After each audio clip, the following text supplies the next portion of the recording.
Ngayon, pwede na ba tayong magsimula? Yes, sir! Ano ka mo, Binibining Campos? Ang sabi ko ho, Ginoong Urbano Matanglawin, maaari na ho nating simulan ng ating aralin para sa araw na ito. Ganyan! At ang una natin tatalakayin ngayon ay tungkol sa ibinigay ko sa inyong takdang aralin at iyan ay pagsasaulo ng anumang tula sa wikang Pilipino. At umpisahan natin kay Ginoong Delgado. Yes, sir. Ano yun, Ginoong Delgado? Ang katagang binigkas ko ay handa na po ako, Ginoong Urbano Matanglawin. Ganyan. Ngayon, ano ang pamagat ng tula mo? Ang pamagat po ng aking tula ay ang tula ng isang... Mr. Delgado, talaga bang hinahamon mo ang buong paralan at nang sipain ka ng tuluyan? Aba, hindi naman ho. Talagang yung pong pamagat ng aking tula eh. Sige, bigkasin mo na ang tula mo. Pero pag may kabastusan yan, humanda ka, expelled ka na ng tuluyan. Ang tula ng isang... Bow. Ang laki sa layaw, karaniway hubad. Sa bait at ngunit, sa hatol ay salat, masaklap na bunga ng maling paglingap.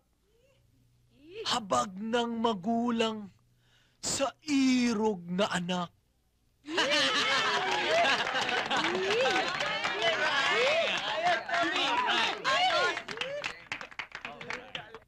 Sir, Ano ang pamagat ng tula mo? ang tula ko po ay ang tula ni Judas. Meron bang ganun? Aba, meron. Pakinggan natin. Ang tula ni Judas. Wow.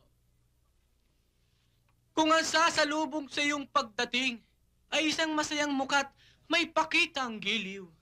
Lalong pakaingat, pagkat kaaway na lihim, siyang isa-isip na kakabakahin. Thank you. Thank you.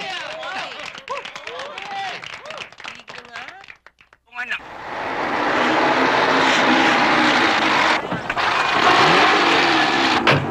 Oh, baba na! Ano ba hintayin nyo? Pila! Pila!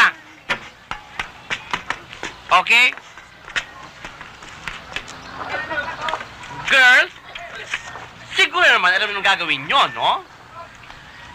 You are now on your own. Magana na pagbati ang gagawin nyo sa mga prospective buyers. Ha? At sa pakipag-usap, kailangan mayroong mga ngiti. Kahit lang ipil yung pakita nyo. Siyempre, malaking benta, malaking komisyon. At exactly 700 hours, babalik kayo dito. Ha? Understand? Yes, sir. Ma'am, Yes, ma'am. deploy.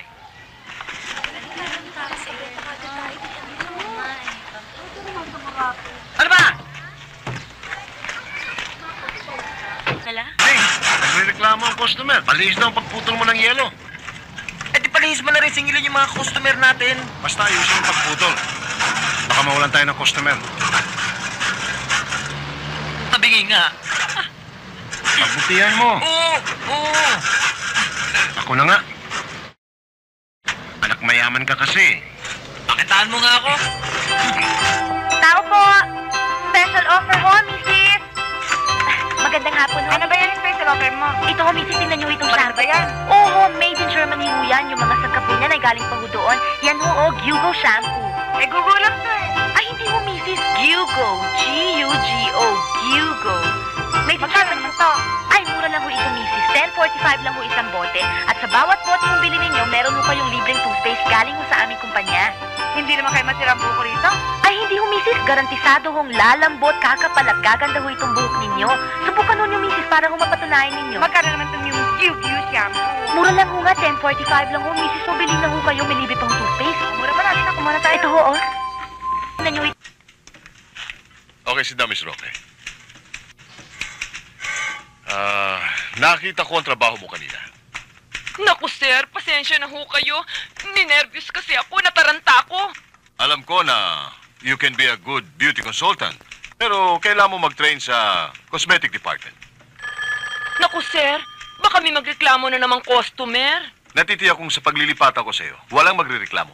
Talaga? Naku, salamat, sir. Ang bait-bait niyo talaga. Sige, ngayon din, padadala kita ron.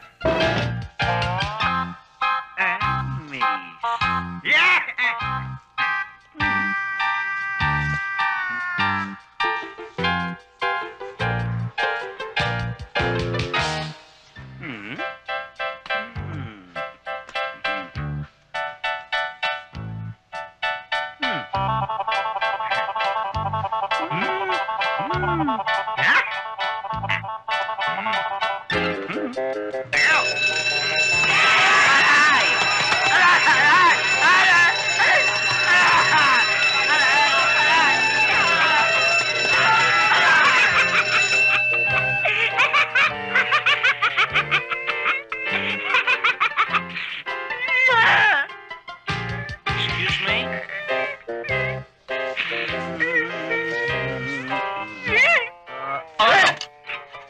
Ano ka?